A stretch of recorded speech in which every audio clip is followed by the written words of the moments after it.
கவிச்சந்திராவின் audio நாவல்களை கேட்க விரும்பினால் சேனலை சப்ஸ்கிரைப் பண்ணிக்கோங்க. லைக் பண்ணுங்க, ஷேர் பண்ணுங்க, அப்படியே பக்கத்தில் இருக்க பெல் ஐக்கானையும் கிளிக் பண்ணுங்க. சிந்தை 12. கௌரி இள வயதிலேயே கணவனை இழந்து சிறு பிள்ளையோடு புகுந்த வீட்டினர் துணையும் இல்லாமல் தனித்து விடப்பட்டவர்.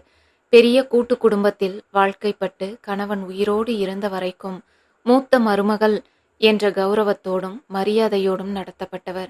திடீரென கணவன் இறந்த பிறகு அனைவரும் ஒதுங்கி கொண்டு இவரை தனித்து விட்டது கௌரிக்கு மனதளவில் பெரிய பாதிப்பையும் அதே அளவிற்கு வைராகியத்தையும் கொடுத்திருந்தது. அதன் பலனாக தன் பிறந்த வீட்டு ஒரே உறவான உடன் பிறந்த அண்ணனான ஞானவேலிடம் கூட உதவி என்று சென்று நிற்கக்கூடாது என முடிவெடுத்தவர் ஜெயராஜோடு தனியே ஒரு சிறு வீடு எடுத்து தங்கி அங்கேயே தன்னிடம் இருந்த சிறிதளவு பணத்தை கொண்டு சாப்பாட்டு கடை ஒன்றை போடத் தொடங்கினார் கௌரி. பெரிதாக வசதிகள் இல்லை என்றாலும் நடுத்தர குடும்பத்தில் பிறந்து வாழ்க்கையை அதற்கேற்ப அந்த அளவிலேயே ஓட்டி கொண்டிருந்தவர் திடீரென அனைத்தையும் இழந்து கீழ்த்தட்டு மக்கள் வசிக்கும் பகுதியில் வசிக்க வேண்டிய நிலை. அவரிடம் இருந்த பணமும் அதற்குத்தான் சரியாக இருந்தது. அப்போதும் கௌரியின் நிலையை கண்டு உதவ முன்வந்த பிறந்த வீட்டு உறவுகளை தன்னுடைய தன்மானத்தினால் தடுத்து விட்டிருந்தார் கௌரி. அவர்களோடான உறவை எல்லாம் முறித்து கொள்ளவில்லை என்றாலும் உதவி என்று மட்டும் எதையும் யாரிடமிருந்தும் வாங்கக்கூடாது என்பதில் உறுதியாக இருந்தார் கௌரி. அதேபோல் தனியாக வசிக்கும் இளம்பெண், அதுவும் சாப்பாட்டு கடை நடத்துபவர் என்பதனால் அவருக்கு பல இன்னல்களும் பல பட்டங்களும் கொடுக்க இந்த உலகம் தயாராக இருந்தது. அவை எதுவும் தன்னை நெருங்கக்கூடாது என்பதற்காக தன்னையே முற்றிலும் மாற்றிக்கொண்டிருந்தார் கௌரி. தன் நாக்கையே கூர்வாளாக சுழற்றி தேவையில்லாமல் தன்னை நெருங்குபவர்களை தள்ளி நிறுத்தியவருக்கு அதுவே அவரின் கடையை திறம்பட நடத்துவதற்கும் துணையாக இருந்தது. கடன் சொல்லி யாரும் அவரிடம் ஏமாற்ற முடியாத அளவிற்கு அவரின் பேச்சும் செயல்களும் அங்கிருந்தவர்களை தள்ளி நிறுத்திய அதே நேரம் கௌரியின் கை பக்குவமும் ருசியும் அவர்களை கடையை தேடி வரவும் செய்திருந்தது. தன்னிடம் இருந்த சிறிய பணத்தை வைத்தே கடையை துவங்கி இருந்தவருக்கும் அந்த கடை பெரிய அளவிலான லாபத்தை கொடுக்கவில்லை என்றாலும் அவர்கள் இருவரின் வாழ்க்கையை ஓட்டுவதற்கு போதுமான அளவு வருமானத்தை கொடுத்து கொண்டிருந்தது. ஜெயராஜ் வளர வளர வருமானமும் ஓரளவிற்கு செலவிற்கும் வரவிற்கும் சரியாக இருக்கும் அளவு வந்து கொண்டிருந்தது.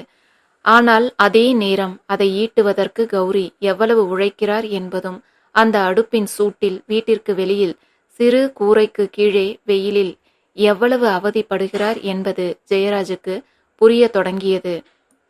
அதன்பின் எப்படியாவது படித்து நல்ல வேலைக்கு சென்று தன் அன்னையை நன்றாக பார்த்து கொள்ள வேண்டும் என்பது ஒன்றே ஜெயராஜின் கனவாக லட்சியமாக மாறத் துவங்கியது.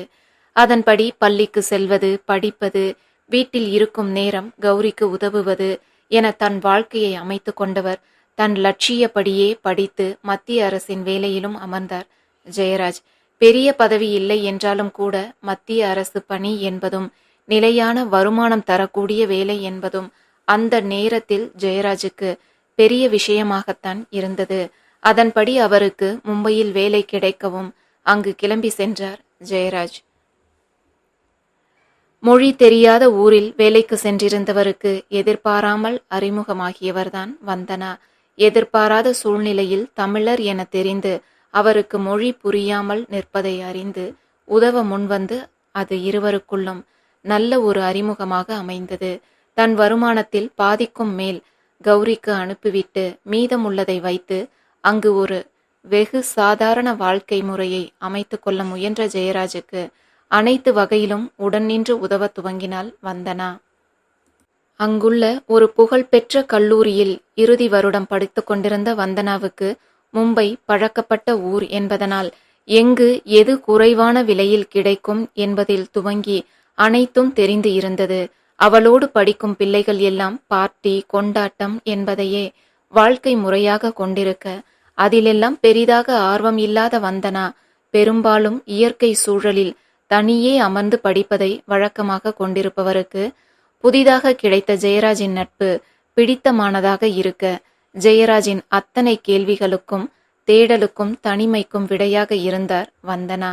அதேபோல் அங்கு ஹிந்தி தெரியாமல் வாழ்வது அவ்வளவு எளிதல்ல என்பதை உணர்ந்த ஜெயராஜுக்கு கொஞ்சம் கொஞ்சமாக ஹிந்தி ஆசிரியையாகவும் மாறினாள் வந்தனா.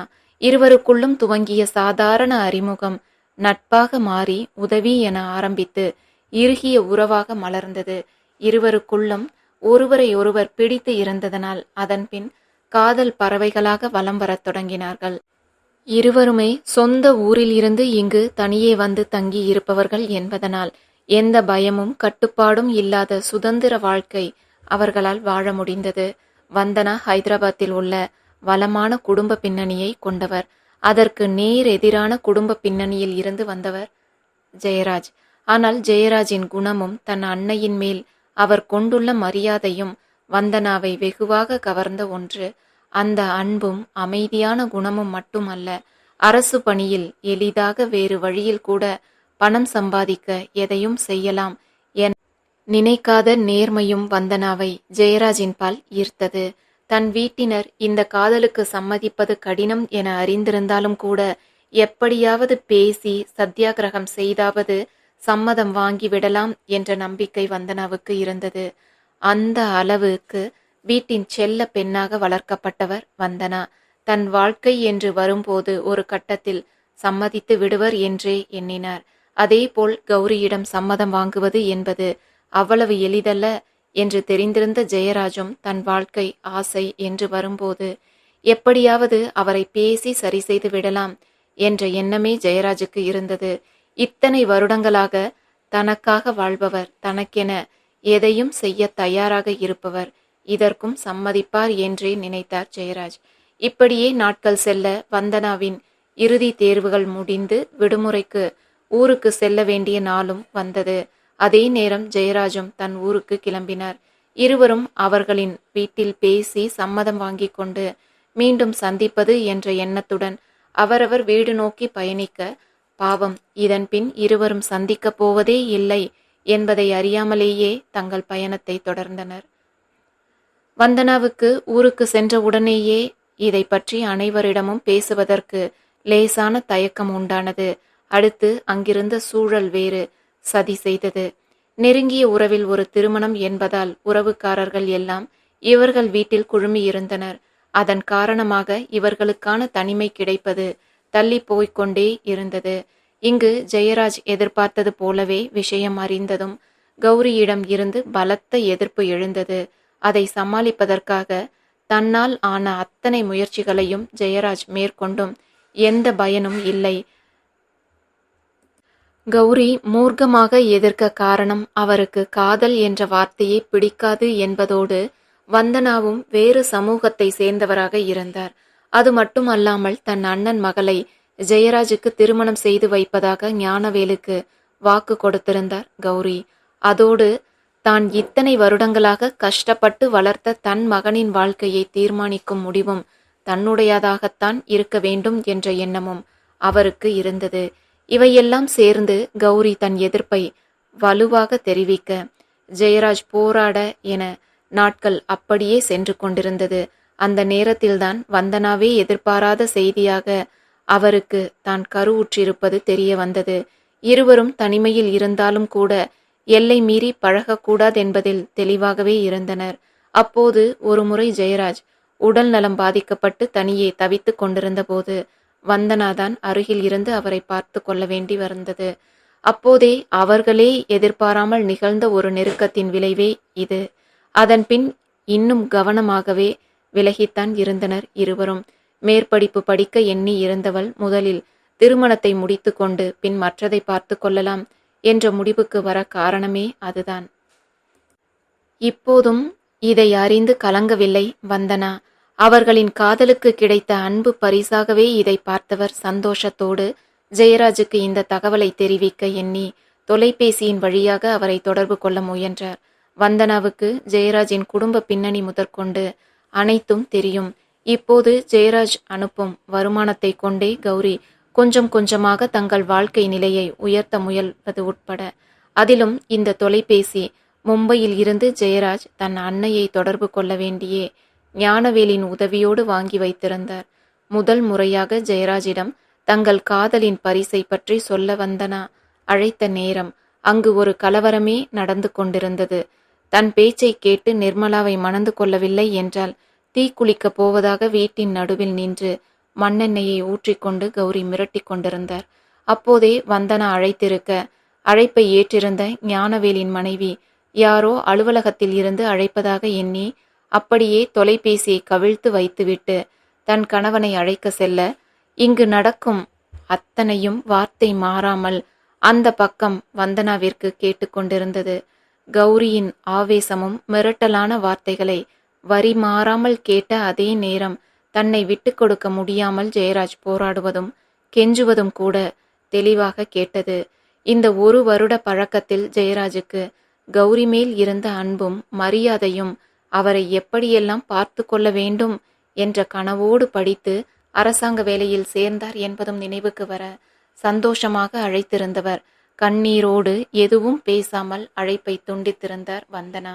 அதே நேரம் இங்கு ஜெயராஜிற்கு சம்மதிப்பதை தவிர வேறு வழியில்லை என்கிற அளவிற்கு கௌரியின் நடவடிக்கைகள் இருக்க, அன்னையின் உயிரை காக்க வேண்டி அவரின் பிடிவாத குணம் அறிந்து நிர்மலாவை மணந்து கொள்ள சம்மதித்திருந்தார் ஜெயராஜ். அப்போதைக்கு ஆவேசமாக இருக்கும் கௌரியை சமாதானம் செய்ய வேறு வழி தெரியாமல் சம்மதித்த ஜெயராஜ் பின் மெதுவாக இதை கையாளலாம் என நினைத்திருக்க, ஜெயராஜ் ஊருக்கு கிளம்புவதற்கு முன் இருவருக்கும் திருமணத்தை முடித்தே தீருவேன் என ஒற்றை காலில் நின்றார் கௌரி.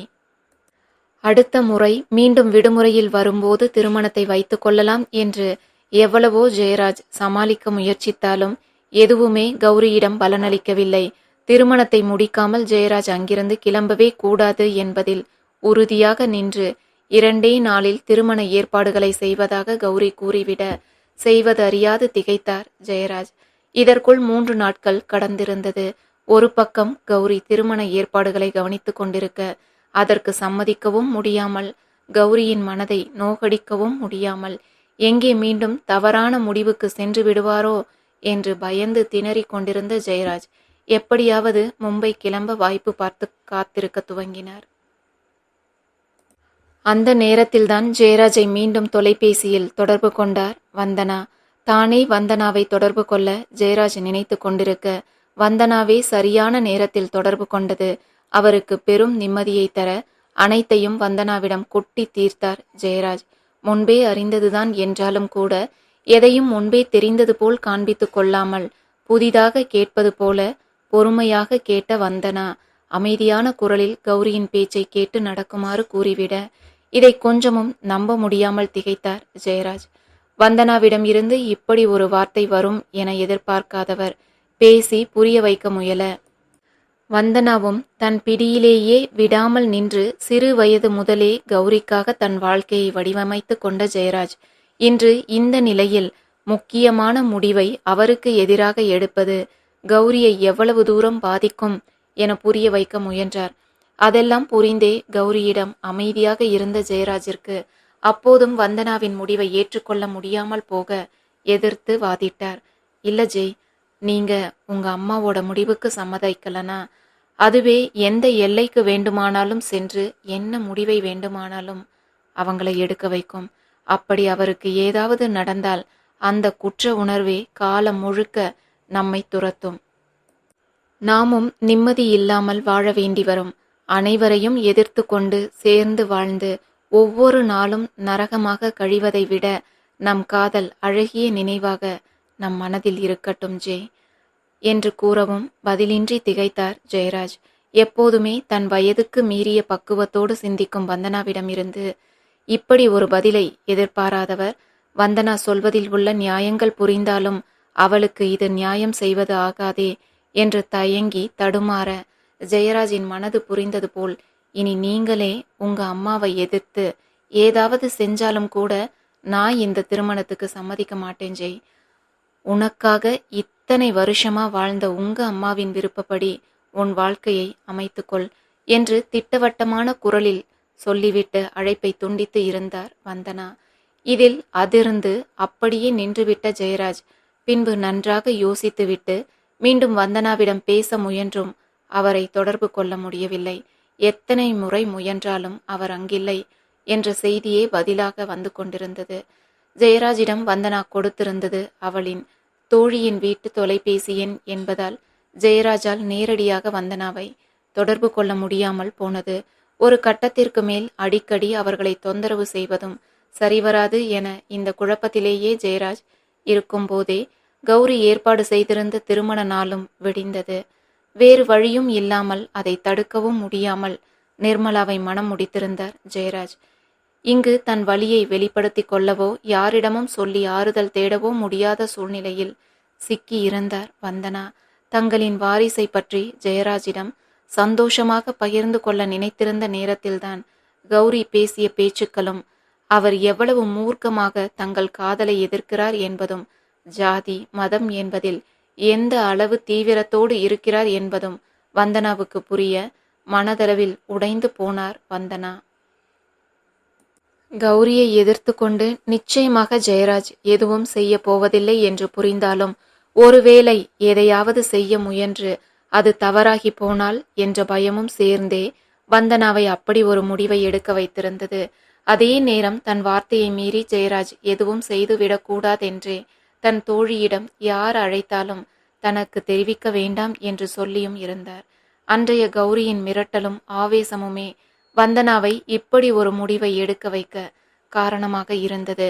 அப்படி ஒரு தாயின் உயிரை இழந்து தங்கள் வாழ்க்கையை துவங்க வேண்டுமா என்ற கேள்வியும் கவலையுமே வந்தனாவை இப்படி ஒரு முடிவை எடுக்க காரணமாக இருந்தாலும் அவசரப்பட்டு எதையும் முடிவு செய்துவிட வேண்டாம் என்றே 3 நாட்கள் எடுத்து அமைதியாக யோசித்து திடமான முடிவுக்கு வந்திருந்தாள் வந்தனா.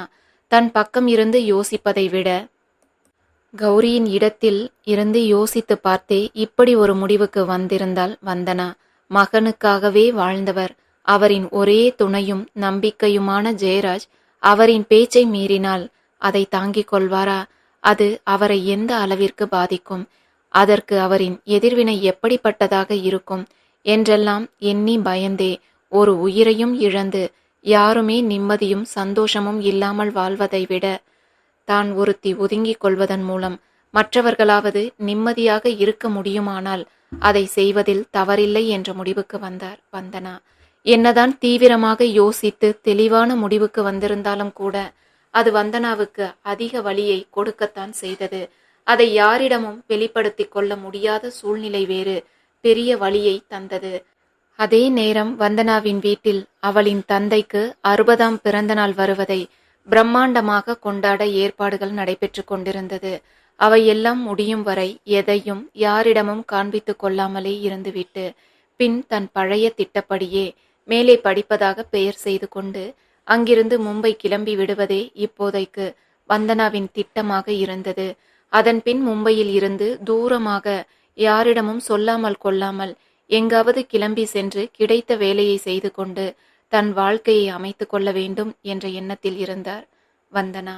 ஏனெனில் இங்கேயே இருந்தால் நிச்சயமாக குழந்தை பற்றி மற்றவர்களுக்கு தெரிய வரும்போது காதலுக்காக எதிர்த்து போராட வேண்டி வரும். காதல் கைகூடும் என்றால் எதிர்த்து போராடலாம், வாதாடலாம். ஆனால் காதலனுக்கே திருமணம் முடிந்த பிறகு எதை சொல்லி வாதாடுவது, நியாயப்படுத்துவது என்றே இங்கிருக்க கூடாது என்ற முடிவுக்கு வந்திருந்தாள் வந்தனா. அதே நேரம் குழந்தையை அழிப்பதிலும் வந்தனாவுக்கு துளியும் விருப்பம் இல்லை. அது அவளின் காதலின் சின்னம். ஒன்று சேரவில்லை என்பதற்காக காதலித்தது பொய்யாகி விடுமா என்ன? இதை சொன்னால் யாரும் புரிந்து கொள்ளவோ ஏற்றுக்கொள்ளவோ போவதில்லை. முதலில் குழந்தையை அழிக்கத்தான் பார்ப்பார்கள் என புரிந்ததனாலேயே இப்படி ஒரு திட்டத்தை தனக்குள் தீட்டிக் கொண்டு சரியான தருணத்திற்காக காத்திருந்தார் வந்தனா.